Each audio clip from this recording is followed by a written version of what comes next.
хариулахгүй ч гэсэн.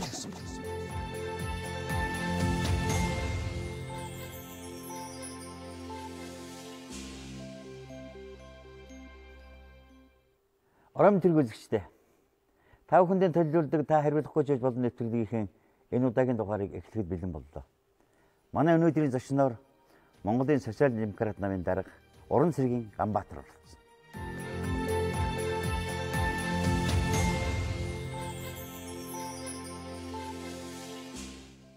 За нэвтрүүлгийн урилгыг хүлээж авсан танд баярлж байна би. Бид ярээ их дэмжин сэтгэлийн сайхан болох байх. Монгол Улсын их сургуулийн физик математикийн багш байх үе Монголд нийгмийн эдийн засгийн байгууллал өөрчлөгдөх үеийн тэр түүхэн цаг хугацаа бол таны өсөл зорилготой холбоотой шүү. Тэндээс ойл яриагаа эхлэе. Зорж байсан таны бодож байсан үйл хэргийг бол яхахгүй мөн. 1976-аас 83 онд тухайн бүгд найрамд тухай шард улсад математикийн чиглэлээр сурч магистрийн цолтой төгссөн. Тэгэхээр энэ онцлог бол Польшид их тонцлогоонтой тийм онцлог байсан. Нөгөө санааны нэгдэл үйлдвэрчний байгууллал Гданскийн усан баамтны ажилчид эсэргүүцлийн тэмцэл хөтөлбөр нь бол ажиллаа илдвэрнүүл. Тэгээд юу санааны нэгдэл гэдэг хөтөлбөрийн чөлөө төвлөлж тэр үед бий болж ирсэн. Ингээ нөгөө тэнд сурж явах үед одоо Польш цэргийн онц байдал тогтоож энэ бүхнийг одоо дарсан үйл явдал болсон л доо. Тэгэхээр үйл явдлын дунд байсны хувьд бол би тэр бүх процессыг мэдж байгаа юм. Тэгээ 83 онд төгсөж ирээд уул нь Монгол Улсын их сургуулийн багшаар авъя гэсэн. Би бас математикта гайгүй. Одоо олимпиадын төрт орж аварган болж байсан. Манай одоо их сургуулийн багш нар намайг мэддэг. Одоо их сургуультай багшаар авъя энэ гэсэн одоо хүсэлт. Төвхөн боловсролын яамд тавиад. Тэгээ төгсөж ирсэн хүмүүсийн чинь одоо коллегийн урлаар оролдог байлаа шүү дээ. Коллегийн урал дээр одоо надаас хүссэн асуусан юм бол тохойд одоо төр засгаас ихтэй сургуулиудын хичээлийг орос хэл дээр явуулна гэсэн бодлого. Яг одоо яригдж эхэлж ирсэн үе юм бэл. Тэгээ ихтэй сургууль багшлах болсон учраас бүгдээр ингээд одоо орос хэлний өндөр дээр боловсролтой байх хэрэгтэй гэсэн шаардлага тавигдсан. Тэгээд ч одоо 7 жил Польшид сурч төгссөн хүн коллегийн урлаар нь орлоо. Диплом ажиллаа. Одоо мастрын нөгөө цол хамгаалсан ажлыг ярьж байна л да. Орос хэл дээр яар гэж. Би одоо польш хэл дээр хамгаалсан хүн яаж тэрийг орос хэл дээр ярих. Энэ чирээс болохгүй юм байна. Сургуулийн багш тэнцэхгүй юм байна. Өдөө гүн сургууль багшаар томилъя. За. Тэгээд яг одоо нийслэлийн боловсролын юу гэж хэлээд боловсролын газар гэж байсан байна. Тэгээд нийслэлийн 75 дугаар сургуульд нэг жил 4 дугаар ангийн багшаар ажилласан. Уул нь одоо 7 жил одоо английн математикаар их л одоо гүнзгий юм судлаад ирсэн хүн. Ирээд одоо багшийн дунд сургууль төгсөөд цаадаг 4 дугаар ангийн хүүхдүүдэд математикийг хичээл заахаар одоо нэг жил ажилласан л да тийм. Яг тэрийг харамсдаггүй л дээ. Их тийм сургамжтай он байсан учраас. Дараагийн жил нөгөө боловсролын яам чинь байхгүй болсон байсан. Боловсролын яам дээр боловсролын хоёр чинь бас нэг салгаалын болдог байсан шүү дээ. Удирдлага нь өөр болсон байсан. Мөн ялгаа байхгүй их сургуулийн багш нарын хүсэлт ирсэн. Ингээд Монгол Улсын их сургуульд 84 оноос эхэлж ажиллаж эхэлсэн. Тэгэхээр энэ намайг ажиллаж эхлэх үе бол одоо социалист системийн хувьд бас их сонин үедээ давхцаж байна л да. 84 оноос эхлээл нөгөө өөрчлөлт байгуул, перестройка, гласност гэдэг нь эхэлсэн шүү дээ. Тэгээд би хязгаараар одоо их сургуулийн айлгуур геометрийн тэнхимд багшилсан. Манай багш нар бол бүгд энэ одоо перестройкаар амьсгалсан тийм хүмүүс байсан. Уншдаг сонин литератур наяа газета.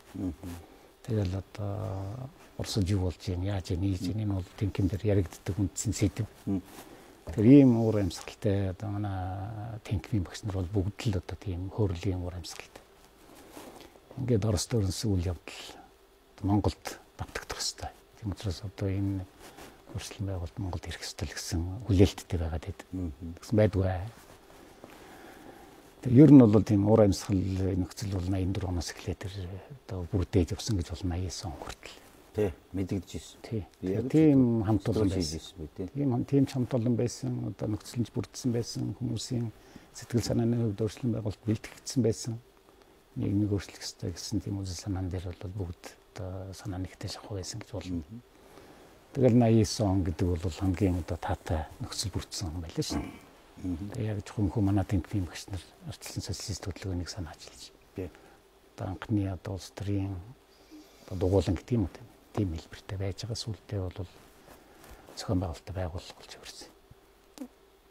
Тэгэхээр энд одоо миний Польшид сурч ясан он жилүүд тэнд үзсэн харсан.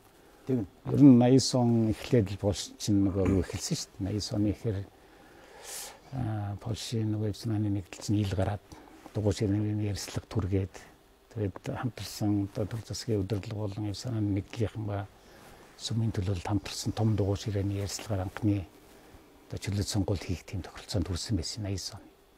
Тэгээ 89 оны 6 сард Польшд анхны одоо хагас чөлөөт гэдэг юм ямар ч гэсэн чөлөөт сонгуул болсон. Чөлөөт хэвлэл одоо чөлөөтэй болсон. Ингээ Польшоос эхлээл тэгэл зүүн Европыг хамарсан бүх хөдөлгөөн өрнөлөө шүү дээ. 89 оноос. Тэгэл дараа нь Берлин хаан нурсан. Нөгөө Урмын юу боллоо. Тэгээ манайд бас бүжигнал эхэлсэн. Би зөв дотроо бодож байна. Би өөрөө ч мэднэ л дээ бид нараас.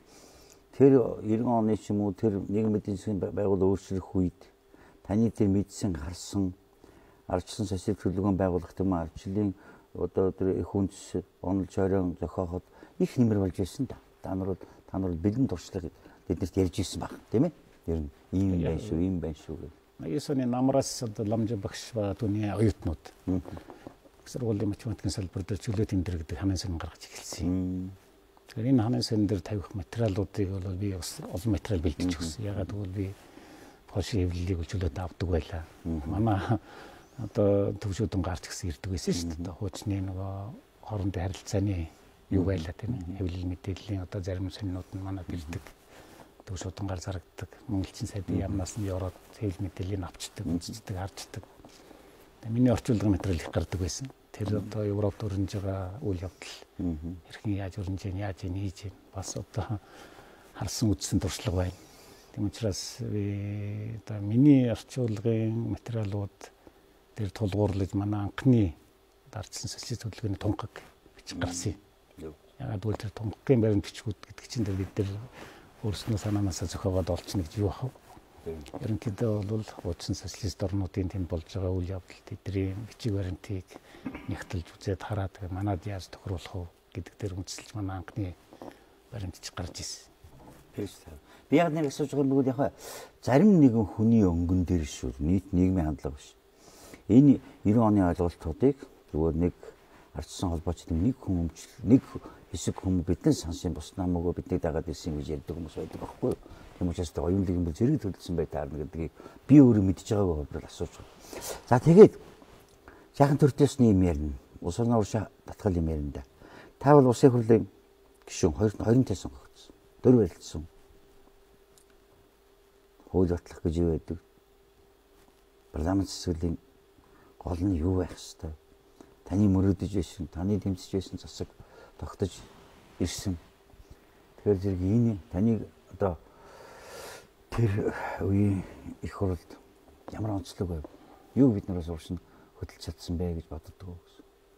Төрийн жишээс нь таны эхэлж хэлснээс ч эхэллээ да. Ер нь нэг юм бэлтгэгдсэн байсан уу юу гэж ярьлаа шүү дээ. Зөвхөн нэг хэдэн хүн одоо бид ардчлалын алтаараа за энэ чинь бид хийсэн энэ төр гэж ярих гал өмчлөх гэдэг. Энэтэй бол санаа нийлэхгүй. Би бас тийм. Ягаад гэвэл Монголын сэхэтний давхарга тэр чигээр тийм хүлээлтийн байдал байсан. Энийг юугаар мэдэрж яах гэхээр 1980-аас оны сүүлчээр ардчилсан социалист хөдөлгөөн байгуулагдлаа. Анхны тунхагаа гаргалаа. Тэгээд ирж нэгдэж байгаа одоо тэр сэхэтний давхрын бүхий л одоо ихтэй сургуулийн багш эрдэмтэд эрдэмжлэгээний хүрээлэнгүүд одоо ингээл бусад инженер техникийн ажилтнууд эрдмийн тэр хүмүүст ямар их хүлээлт байсан тэр үед мэдрэгдэжсэн байхгүй. Тэгэхээр энэ бол тэгээд өмчлөлт тайхан биш. Угаасаа одоо хөрсөн бэлтгэгдсэн байсан. Нийгмээр энэ өөрчлөлтийг хүсэж байсан. Тийм учраас энэ одоо үйл явц өрнөс юм аа гэж би одоо хувьдаа ойлгодог байхгүй. Түүнээс нэг ганц нэг хүн одоо энийг өдөртөл дагуулаад хийгээл ингээл явцсан зүйл бол байхгүй. Тэгээд яг 1990 онд бид анхны сонгуулийн амжилттай хийж чадсан. Энэ бол маш том амжилт.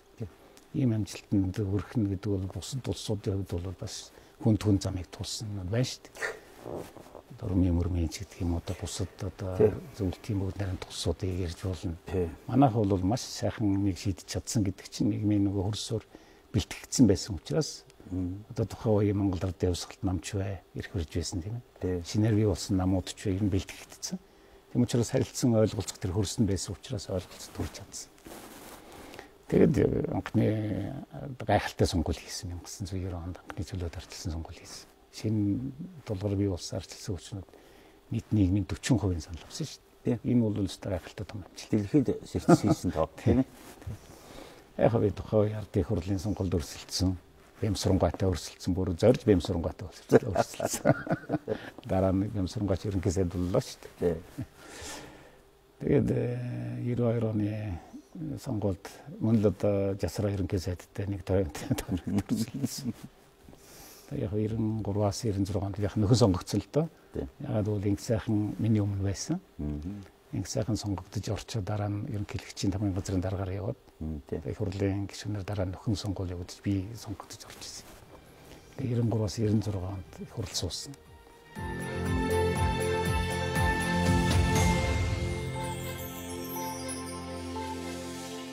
За энэ их хурл бол яг нэг ийм онцлог билдэ Монгол Ардын Хувьсгалт нам нийт 76 суудлын 71 нь Монгол Ардын Хувьсгалт намын гишүүн байсан. 5 одоо бусад ардчилсан хүчин гэдэг юм тийм ээ. За онцгт орж, элбэгд орж, зориг, даагамбалд би ингээд бид 5 байх ч гэдэг. Яг бид 5 хүний хувьд болцоотой болох бүхнээ хийх гэж оролдож байсан. Гэхдээ одоо би бас энэ хүмүүсийг бол маш хүндэлдэг. Тухайн үеийн Монгол Ардын Хувьсгалт намын одоо улсын хурлд байсан хүмүүс. Тэд нар бол одоо тэмцэн сэтгэл, морал одоо юу гэдэг тэр бүх юм бол тэр хүмүүс байсан гэж боддог. Одоо нийгмийн төлөөллийг аваад үзэх юм бол тийм ээ одоо боловсролын салбарын, эрүүл мэндийн салбарын тийм ээ одоо жишээлбэл одоо малч наасч төлөөлөл байх ч гэдэг залуучуудаас ер нь бол одоо нийгмийн төлөөлөл, нийгмийн тусгал болсон тийм их хурл байсан гэж би одоо үзэж байна. Яг тухай тодорхой гараад ирсэн тийм том бизнесмэнүүд байсангүй. Гэхдээ ямар тач байлаа гэсэн манай нийгмийн тал болсон тийм их хурл байсан гэж боддог үзтий. Тэгээ 96 онд Монгол Ардын Хувьсгалт нам сонгуул хуулийг орчсон л доо. 76 жижиг тойрог болгож хуваасан. Уул нь бол том тойрог байсан шүү дээ. 4 мандаттай, 3 мандаттай. Тэрийг 76 жижиг болгосон Монгол Ардын Хувьсгалт намын том алдаа байсан.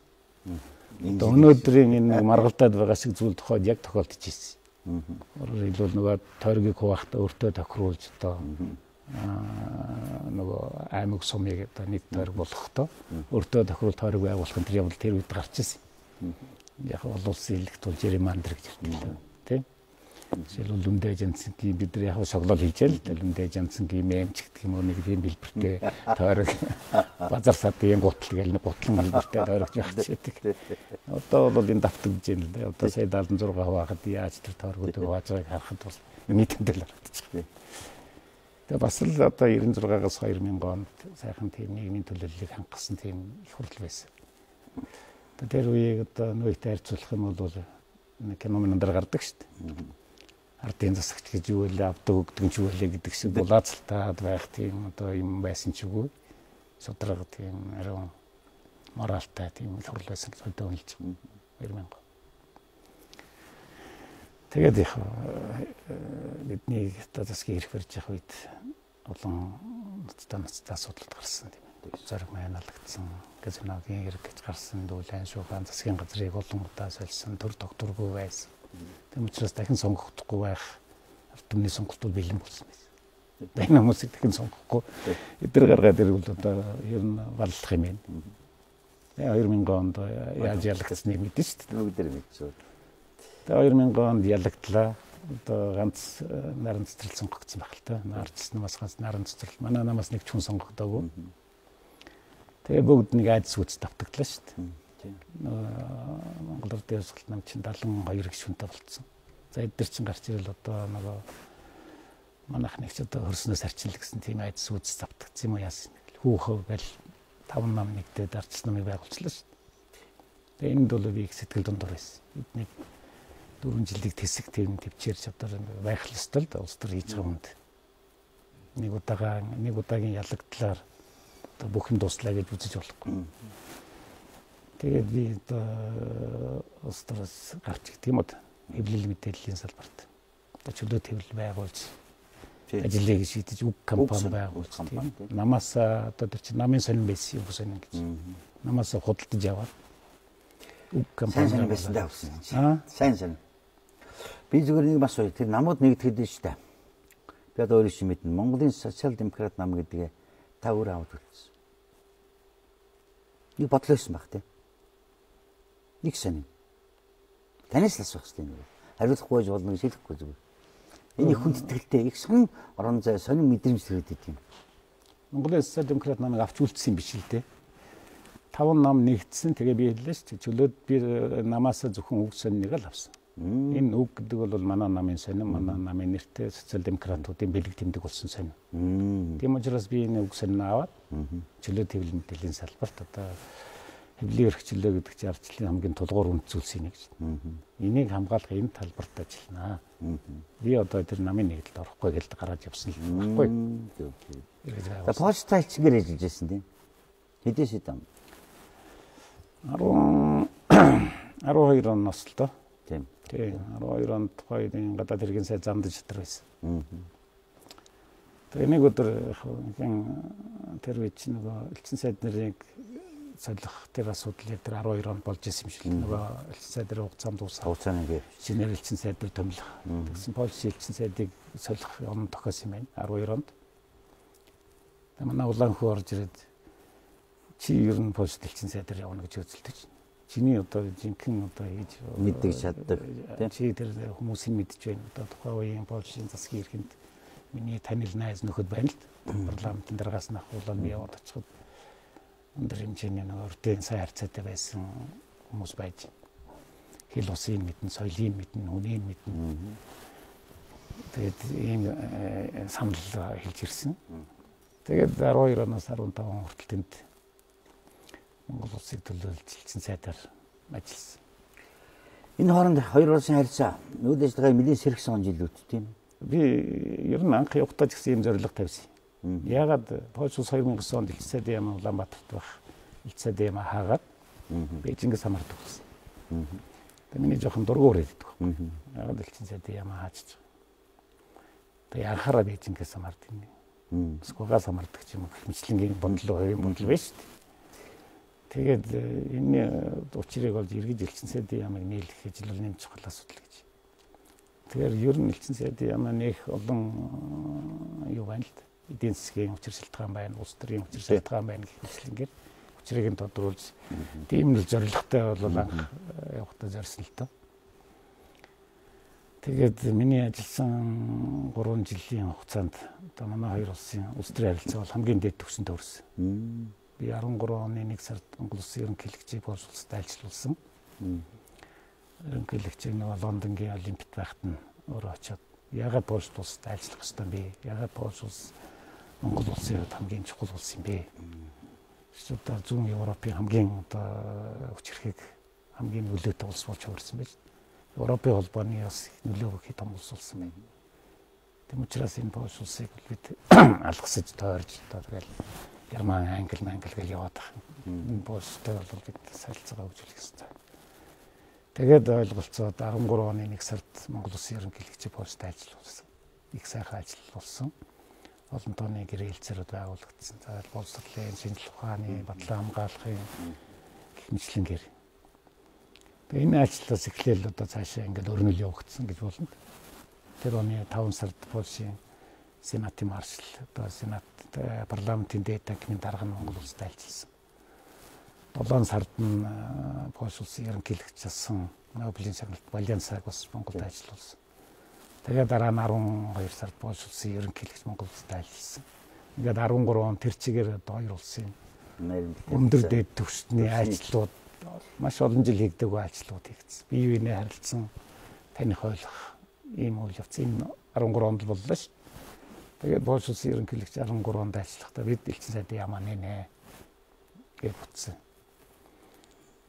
Тэгэл одоо ингээл үнээс хойш бол тасралтгүй нөгөө харилцан ажлууд байнга явагдсан. Хоёр улсын худалдааны эргэлтч одоо бас өндөр түвшинд хүрсэн энэ тохиолдлууд байна. Дараа нь бас би зөвхөн Польш ус Латв, Литв хоёрыг бас хариуцж эзэн дээр ажиллаж байсан. Латвийн ерөнхийлөгч Берзинш 14 онд ажиллаа.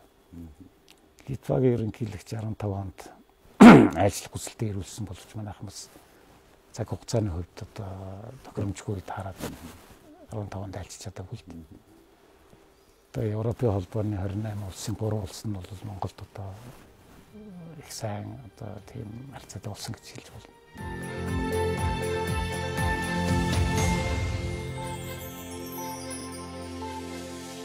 Манайхыг яаж үнэлдэг юм чинь? Юу гэж тайлч байсан мэт ярьж байгаа даа юм. Бас их сонирхолтой жилүүд тохиолдол доо. 12 онд чинь манай нөгөө эдийн засгийн өсөлт 17.5% өссөн гэдэг. Энэ бол одоо хүмүүсийн миний уулзж байсан одоо тэр бизнес форумд оролцож байсан янз бүрийн бизнес форум зохион байгуулж байлаа шүү. Яс Польшийн телевизийн нэвтрүүлгээр ярьж байсан. Энэ бол станууд бүлтгэл гэж яах болсон. Одоо Монголд бас нэг Азид бас нэг шинэ одоо юм бар. Тэгээ Монгол улсыг л таних ойлгох хэвд бол маш тийм сонирхолтой улс болж ирсэн. Тэгээ Польшийн сони хэвлүүдээр чиг бичигддэг болсон. Монголын одоо энэ эдийн засгийн гайхамшигын учир шалтгаан юу вэ гэж тусгай сэтгүүлчд Монгол руу явах мэйг таа. Тэгээд яг зөвхөн ерөн зөвхөн жирийн Польш хүний хувьд бол Монголын тухай нэг хуучинсаг бодлороо л ойлголттой хэмээрэл байдаг. Тийм нэг сайхан өргөн цэлгэр удам одоо нутагтай, цөөхөн хүн амтай. Хүмүүсийн хариулаад. Тэр бол одоо яг жирийн хүмүүсийн хувьд бол нийтлэг тийм юм байдаг. За ингээд элчин болоод ингээд нэг 14 жил болоод ирлээ. 2016 бачжээ. Юу болоод өнгөрөөгөө дөө байдаг шиг. Одоо энэ 4 жилийг яаж харж байна? 12-оос 14. Яг элчингээр байсан байгаа бол ер нь. Энэ бол Монголын хувьд маш их тийм нэн таатай тийм нөхцөл бүрдсэн он байсан шүү дээ. 12 оноос эхлээд. Тэр нөгөө эдийн засгийн том өсөлт энэ чинь бол гадаад их биеллээ шүү дээ. Бид нар бизнес форум бидэнд 3-4-ийг зохион байгуулсан. Польшийн том бизнес. Тэгэхээр Монгол төрөнг оруулах тийм маш их сонирхол одоо гадаадд бий болсон он байлаа шүү дээ. Тэгэхээр энийг бид нар хадгалж алдахгүй байх хэрэгтэй байсан. Тэр яг зүгээр олон улсын одоо зах зээл дээр түүхийдийн мунсан энэ дөр шалтгаал байхгүй. Ганцхан бий болсон тэр боломжийг ашиглаад одоо орж ирсэн хөрөнгө оруулалтыг алдахгүй аман гадаадаа шинээр орж ирж байгаа хөрөнгө оруулагч нарт таатаа нөхцөлийг бүрдүүлсэн. Энэ байдлаа бид нар хадгалаад аваад явах хэрэгтэй байсан гэж бодоод байгаа байхгүй юу. Яг 17.5 гэдэг бол асар өндөр тоолт. Эдийн засгаар нь 2-3% өсөхөд бол тухайн улсыг бол их сайн одоо эдийн засгийн өсөлтөд улс гэж тооцдог юм билээ. Одоо Польш жишээлбэл жил болгоныг 2-3% өсдөг. Тэгэхдээ одоо Европын 28 улс дотор Польш одоо ногоон арал гэдэг улсад нэрлээд байна шүү дээ. Дандаа өсөлттэй явдаг улс гэдэг одоо магтаж сайшаад цорын ганц одоо ийм улс гэх мэтлэн. Тэгэхээр 17.5 гэж бид нар бол дандаа нэг жил болгоно гэж 10-20% өсөд байх юм шиг бодож болохгүй л. 17.5 байлаа гэж өслөө гэхэд энэ юугаа бид боломж хууль эрх зүйн орчноор хадгалаад тэр нөхцөлөөр хадгалаад явах хэрэгтэй байхгүй юу? Эргэж нөгөө хуулиудаа гар хүрэл өөрчлөл ингээл шаардлагагүй байсан нэг тэрэндээ одоо нэг л их тийм цээж баян улсууд бий болцсон байсан. Цаашид яах вэ? Ямар төр зураг харагдаж байна? 16-ны 17-ыг яаж харж байна юм? Яг зөв би бол математикч хүн, эдийн засагч биш. Зөвхөн математикийн үүднээс ингээ харахад 1996 онд бид нар засгийн эрхэнд гарч одоо ялж гарч ирэхэд би чинь төсвийн 1000 орны дараагаар ажиллаж байлаа шүү дээ. Тэгэхэд Монгол улсын төсөв бол нийтдээ 300 сая орчим доллар л байсан. 300 сая гаруй хүн нийт төсөв шүү дээ. Тэгэхээр энэ нийт төсвөө төрийн эзэлтнүүдийнхаа цалингийн тавиад урсгал засварын хийгээд одоо нөгөө гадаад янз бүрийн төлбөрөд тооцоод өрийн төлбөр үйлчилгээгээ бүгдийг хийгээд өшөө дээрээс хөрөнгө оруулалт хийгээд ингээд нэг болж исэн үе шүү дээ. Яг хөө тэр үеийнхаараа бай гэж би хэлж байгаа юм шиг л. Одоо тэрнээс чинь 20 гаруй дахин томорцсон байгаа байхгүй юу улсын. Одоо нийт юу бол төсөв. Дотоодын нийт бүтээгдэхүүн гэдэг чинь асар томорсон байна. Тэгэхээр энэ одоо жижигхэн юм байсан чинь одоо тэрнээс ч 2 дахин том болсон байна шүү. Тийм. Одоо бол эдийн засгийн одоо статистикийн тоо хэрвээ худлаа гаргадаггүй бол эдийн засгийн юу бол буураагүй. Тийм ээ. Өнгөрсөн 1.1% ч юм 2.1% ч юм өссөн тийм ээ. Энэ онд бол 1 хөв ч юм уу тэг 11 дуу гэл одоо улсын байгууллагууд энэ төр тийм прогноз хийгээд ахсаг байлээ л. Тэр нөгөө томорсон хэмжээндээ л байгаад байгаа байхгүй юу? Тий. Ганцхан одоо энэ мэн хаана байна гэдэг л асуудал байна. Энийн хуваарлалт зөв юу гэж нөө буруу юу гэж. Энэ томорсон юм чинь агшчихгүй шүү дээ. Тий. Тэгэхээр энэ том хэмжээндээ байна. Эннийг бид нар буруу зарцуулж байсан бол тарах гэдэг байхгүй юу? Энийг нь зөв хуваарлалт хийх хэрэгтэй. Энийг одоо зохистой шударга зөв одоо хаана очих хэрэгтэй. Мөнгөний урсгалыг одоо зөв зөвхтөн залж иглүүлэх тийм. Нөгөө талаас энэ мөнгө гадагшаа усаад гараад байгаа юм уу? Олон хүн тэрийг яриад байгаа. Хяналт хэрэгтэй байна. Хяналт байна. Олон хүн хэлж байгаа. Сангийн сэдвэрт ярьж ил. Тантай нэг санал нэг байна. Бидраас янз бүрийн асуудаг юм. Нянгар хатанд гарсан гэдэг кино байдаг юм аа. Захиалгын киноч ярьж нэг хүний тухай киноч хийж ярьдаг. Янз бүрээр тэрийг бичдэг. Тийм ээ? Энэ чинь таныг санаачилсан гэж би сонссон. Хариулахгүй гэж бодно. Хариулахгүй гэж болно. Гоётон байхад би 16-аас 83 онд оюутнаас гэж хэлсэн шүү дээ. Никодендизма карьер хийсэн гэсэн нэг тийм одоо зохиолоор хийсэн 7 ангит кино телевизийн кино гарсан юм. Аа. Энийг бол Пол Шартмиг сонирх үзсэн. Тэр бол 30 хэд онд Муставич Долонга гэдэг нэрт зохиолч юм бичсэн зохиолоор бүтээсэн. Ер нь одоо төрийн дээд өндөрлөгт тийм ээ. Янз бүрийн үйл бүтэх итгэхэд гарах тэр одоо нөх боломж нь байгаад одоо нарчлал марчлал гэдэг чинь тийм боломжийг олгоод байна шүү дээ. Хинч тийшээ гарах тэр нэг боломж нь байна. Тэгэхээр энэ боломж нь бол бас янз бүрийн залтай өрчин одоо булхатай янз бүрийн одоо улсралгүй мэдлэггүй янз бүрийн хүмүүс гараад ирэх тэр боломж нь байгаа байхгүй. Тэгэхээр ийм л тэгээд төрийн дээд өндөрлөгд явдаг л төв яалцрал авилгал энэ тэр бүх юмны тухай харуулсан ийм 7 ангит сериалыг би 2000 онд төлөө Монгол телевизээр гаргасан. Яг бол энэ чинь бас хүнд юу гэхтэй шүү дээ. Нийгэмд болоод одоо төрд ажиллаж байгаа хүмүүс санал болчих. Ийм болд юм а, ийм процедур тэнцээ чинь одоо ийм ялзрал явагддаг гэж. Тэгээд Монгол телевизээр 7 ангит кино гаргасан. Тэгсэн дараа нь Польшууд энэгээр байн кино хийгээд байдаг байхгүй. Ягаад бол нөгөө арт түмэн уран бүтээлчд энэ төр чинь нөгөө эндээ үргэлж төрийн үйл ажиллагаа төрд байгаа хүмүүс тэдний ялзралд бол үргэлж дургуул байгаа ш. Тэрийг нь одоо уран бүтээлчд янз бүрийн байдлаар харуулж тэр киног бас дахин хийсэн байна. Тэгээ сүүлд хийсэн киногаар нь сэдэвлээд дахиж кино хийгээд манайхан булхаа байлаа 2004 оноос хойш ерөөсөө Бабар Цэнтэ хоёрт энэ зохиолыг Монгол маягтай болгож зохиолын бичээд өгөө энийг кино хийлгэнээр байна. Тэгээд Цэнтэ Бабар хоёр зохиолын бичээд нөгөөдхий чинь кино болох гэж бас нөгөө санхүүжилтийн төр болох гэсэн шүү дээ. 2-3 жил өнгөрсний дараа MTV телевиз өөрийнхөө санхүүжилтээр энэ кино бүтээсэн. Тэгээд нэлээд дулаантай кино болсон. Нэлээд нийгмийн шуг болсон. Тэр киноны хэлж байгаа санаа тэрийн шин зарим хүмүүс эзэнтэй болгож энэ төр байдаг бол давчихсан л да. Одоо тийм хатанд гарсны янгууд олон байна. 2000 оноос хойш бизнесийн улсын хурлыг зүтгэсэх болсон. Одоо ингээд улсын хурлын бүрэлдэхүүнийг харахаар бизнесүүдийн чуулга уулзалт форум болж байгаа юм шиг. Одоо ийм бүх ил одоо Монголын том бизнесийн төлөвлөлтийн чараас уудсан гэж байгаа байхгүй. Тэгээд юу хэлж ийм гэхээр 2012-оос 16 он одоо компани захирлууд ч юм уу компани эзэн суугаа төр барьж болдгүй юм байна л гэдгийг харуулсан. Тэгэх юм бол энэ улс чинь өвчтдгүй юм байна. Зөв шийдвэр гаргах чаддаггүй юм байна. Ашиг сонирхлын зөрчилтэй шийдвэр гаргадаг юм байна. Ингээ ашиг сонирхлын зөрчилдөд ирэхээр зэрэг бүрч шийдвэр гаргаж чадах байдаг юм байна. Тэгээд олон одоо уран гоё хэллэгтэй төслүүд бүгд унж байгаа байхгүй. Ягаад унж байгаа нэхэр зэрэг тэр нэг ашиг сонирхлын зөрчилтэй хүмүүс энэ дэр чинь тэмцэлтэд явахгүй шүү дээ. Тэр нүдэнд ил байгаа. Тэгэхээр энэ улсын хурлын бүрэлдэхүүн бүтцийг яваад үзэх юм бол бизнесийн төлөөллийн хүмүүс суугаад одоо энэ төрийн эрх барихтай байгууллагад хууль тогтоол гаргаад одоо ингэ явахаараа зөв бүтдгүй байна л гэдгийг би харуулъя гэж бодож байна.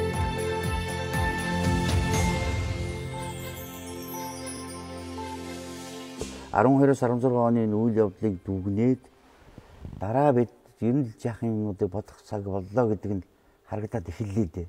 Манай энэ засаглалыг чинь нэг эрх мэдлийн барилтын тэрийн үндсэн хуулиас нь даваад үзэх юм бол намуудын засаглалтай улс байна гэсэн тийм одоо юу гэсэн мэл үндсэн хуулийн шинжээчд. Намуудын засаглал гэхээр одоо хоёр намын засаг болж өрж шүү дээ. Хоёр бол нам байгаа учраас. Ардчилсан нам ардын намын хоёр засаг бай. Хоёр нам л засаглаад шүү дээ. Парламент нь биш. Тэгэхээр энэ намын сүлд нь бол өдөртөх бүлгийн цөөн хэдэн хүний засаг байна л гэсэн тийм юм руу орж ийн л да. Энийг л одоо бид засах ёстой л гэж үзэж байна. Социал-демократ гэдэг бол өөр дэлхийд баш тодорхой үзэл. Их олон улсууд энэ чиг баримжаагаар явуулдаг юм үзэл. Тэгэхээр Монголын социал-демократ намыг бас эсэг нөхд нь ингээд энийг цааш нь хөгжүүлээд байлгаад авч яваад яг өнөөдөр та дарга нь. Дэлхийн социал-демократ намаас албан ёсоор та нартай хандах сонирхол аль хэрэг гэдэг вэ? Байгаа юм байна гэдэг бодол хүндэлтэй ханддаг баха. Шингэцэн алгуулсан ч гэлтэй биш тийм ээ. Ер нь 1990 онд анх байгуулагдахтаа ер нь бид нар нэг Европ руугаа хөгжийл гэсэн тийм санаа байсан шүү дээ. Социал-демократ үзэл бол Европт одоо бол ноёрхсон үзэл. Европын өнөөгийн энэ сайхан тогтвортой тэнцвэртэй хөгжилтэй нийгмийг бий болгоход Европын социал-демократ намууд, социал-демократ социалист хөдөлмөрийн намууд гэж ярьж байгаа юм л зүүнний одоо намууд. Энэ намууд асар их үүрэг оройл үүсдэг гэсэн. Нөгөө талд нь либерал, консерватив барууны намууд байна.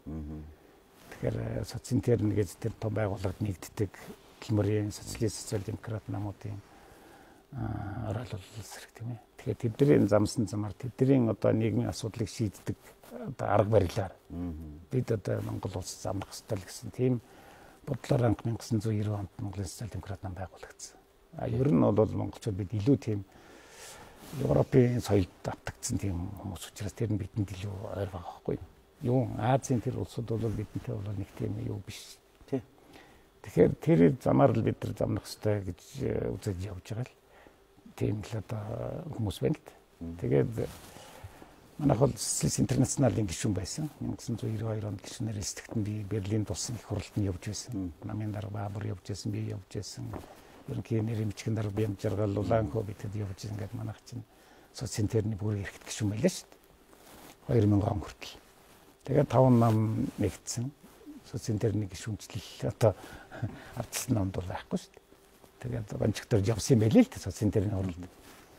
Ардчилсан намын төлөөж одоо социинтерны хуралд суух гэдэг хөгжиж гарсан төгт. Танах чи юу барууны намтай нэгдэж барууны нам болчиход юу бидний ихний одоо энэ хурлаас гарна уу гарч ирсэн төгт.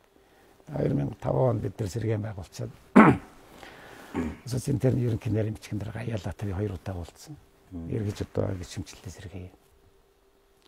Боломжтой зүгээр та нар тэр зохих одоо бичиг баримт юм уу бүгдийг бүрдүүлээд энэ төргээд.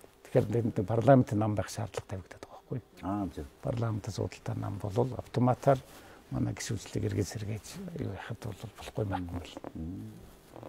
Тэгээд эргээд уулзахад бол хуучин таньдаг хүмүүс уулзаж байгаа учраас хариуцлагатай юм. Бас итгэл үйл юм байна да. Одоо зөвхөн Монгол улс бол нэг одоо эзгүй далаад нэг сэдвэргөө зарим дээр сууж байгаа юм шиг л байгаа байхгүй юу? Ямар чиг зүгт яаж одоо хэн залууртаад байгаа. Эсвэл нэг капитангүй хөлгөн гоц байгаа юм. Тэгэхээр одоо барууны л гэж яриад идэг юм барууны чинь дотор мянган урсгал бай. Алийг нь юу либерал юм уу, неолиберал юм уу тийм эсвэл зэрлэг капитализм замаар яваад. Тэгээ ямар нэгэн тодорхой юм байх ёстой шүү дээ. Эрг хязгаар нь харагдчих ёстой. Ийшээ далигаад ийшээ гарч болохгүй, ийшээ яваад ийшээ гарч болохгүй гэсэн одоо нэг тийм голдрлоор хөгжлийн нэг зам байх ёстой шүү. Тийм юм байхгүй байхгүй. Нэг хүн шүн сууж усаад нэг юм бодоод маргааш нь тэр нь хөл болоод гарч байгаа тохиолдолд энэ ч одоо ямар ч одоо залуургүй завин дээр явж байгаа юм болж байгаа байхгүй. Одоо Буртан Батбаяр сууж байгаа л гинтхэн ашигын татвар гэдэг юм бий болгол баахан хүнийг цочирдуулаад явчихсан. Гинтхэн дэшаар сууж яснаа. Одоо бүх татварыг 10% болгоно л. Энэ чинь шинжлэх ухааны ямар ч үндэслэл харагдахгүй байхгүй. Ягаад 10 баг? Ягаад 11 биш вэ? Ягаад 9 биш вэ? Энэ Монголын ард түмний мэдрэмжинд одоо ихтэй ойр өдрөдөө сонгуул болно. Та өдрөдөө ямар нэгэн сонгуулийн тухай юм уу нэр дэвшсэн янз бүрийн тухай хуулийн хувьд ярьж болохгүй л дээ. Зүгээр бид нар идэвхтэй байх хэрэгтэй Монголын ард түм. Энд анхааралтай оролцох хэрэгтэй. Одоо ер нь тийм учраас ард түмний мэдрэмжинд та аль хэр итгэж байна? Монголын ард түмний мэдрэмж нь ямар баримжаатай байгаа бол. Би одоо нэг юм гүнзгий ойлгож байгаа. Яг одоо поштэлсэн сайдаар сууж байгаа хугацаанд поштос 15 онд 2 сонгуул болж өнгөрлөө шүү дээ. Парламентын сонгуульч болсон, ерөнхийлөгчийн сонгуульч болсон. Тэгэхээр бид нэгэн ялгаагүй социалист системээс гарсан улсууд. Тэгээд тэр 15 оны хүртэлх тэрний өмнөх үеүүдийн сонгуул Монгол дээр Польшийн одоо байгаа удирдагчид дандаа нөгөө хэв санааны нэгдлээс угшилтай тийм удирдагчид байна. Тэд нар чинь нөгөө одоо байгаа нийгмээ хуучин социалист коммунист систем байсан үгтэйгээ харьцуулаад тэр үед ийм муухай байсан, тийм муухай байсан, эрхчлөөгүй байсан, бараа таваараа уур байсан. Одоо юу гэдгийг цалин хөлс баг байсан. Одоо ингээл ямар их муухай нийгэм байсан. Одоо бол та нар бол эрхчлөөтэй ийм сайхан одоо барууны ийм сайхан одоо капиталист нийгэм боллоо гэж харьцуулж ингэж өнгөрснөөр нь айлгаж ингэж одоо юу гэдэг. Эсвэл байгуулсан гавьяагаараа тийм ээ бид одоо төр эрхэнд байх хэрэгтэй гэдэг тийм байдлаар сонголт орж исэн. Тэр бол өнөөдөр тийм биш болжээ гэдгийг сая 15 оны Польшийн сонгуул харуулсан байхгүй юу. Тэр л байгаа. Тэгэхээр зэрэг одоо 90 он төрсөн хүүхэд одоо 25 настай болчихжээ. 26 настай болчихжээ. Тийм. 90 онд 10 настай байсан хүүхэд одоо 36 та болсон байна шүү дээ. 35 6 насны одоо залуучууд гэдэг чинь нийгмийн 70% эзэлж байна шүү дээ. Энэ хүүхдүүдийг одоо жишээлбэл бид нар хөрсөн дээр буунахаар зэрэг за нэг цэргийн төмөр ормоор энэ төргээл юм ярьж эхлэв шүү дээ. Тэгээд гуралтай хоолноо тэгэл махан долдохгүй тэгэл нэг ямааны гормоор махан доочрж махаал гэл тэр телевизээр хин энэ төр ярьж байгааг сонссолт баамар батуул даган болд 3 тэр үеийн тухай яриад хэрхэн тэр тийм байсан тухай яриад байгаа байхгүй. Одоо бол тэр залуучуудад бол ёос огт хамаа байхгүй юм. Залуучууд чинь одоо төрхтөө гар буцтай төрсөн байна шүү дээ. Төрхөд нь интернет байжсэн байна шүү дээ. Тэд нар чи хөрсөн дээр буунахаар нөгөө нэг иргэдэг утастай продюсертэй ганцхан утас байсан. Тэр бол ерөөсөө ойлголт байхгүй байхгүй. Тэрүүгээр айлгаж болохгүй байхгүй.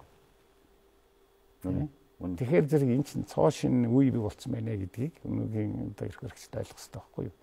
Энэ үеийнхэн одоо сайхан амьдралын төлөө энэ засгийн эрхэнд барьж байгаа хүмүүс ажиллах хэрэгтэй байхгүй юу? Тий. Тэрийг ойлгож мэдэрч одоо юу яах хэрэгтэй?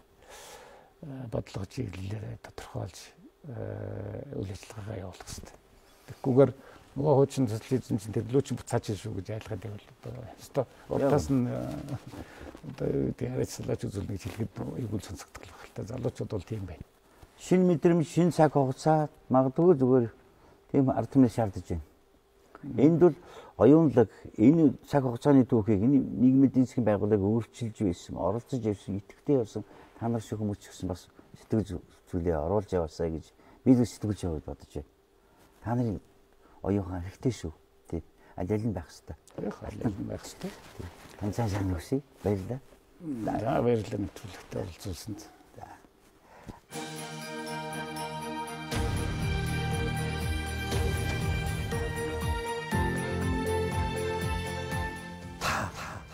Хариулахгүй ч гэсэн.